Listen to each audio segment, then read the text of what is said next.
Now, continuing the topic for the static pressure, we are going to calculate the variation in the pressure with the atmosphere.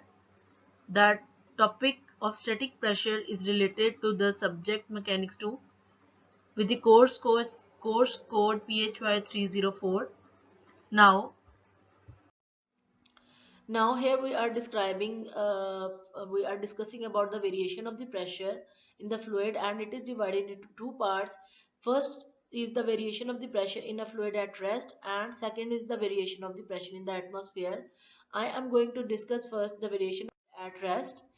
There are the three fundamental principles for the variation of the static pressure P throughout a body of the fluid at rest. Number one is that the pressure at a point is the same in all directions, that is the Pascal law.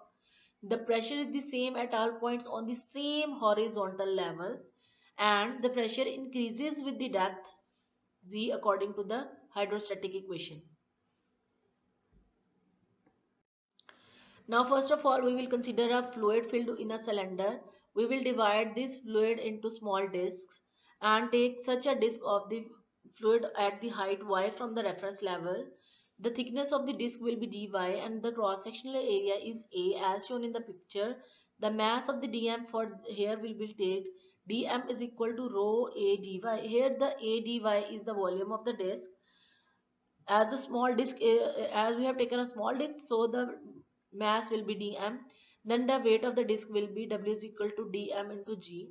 The fluid element is in equilibrium. All the forces exerted on the disk from the surrounding are perpendicular to the surface at each point and acting horizontally.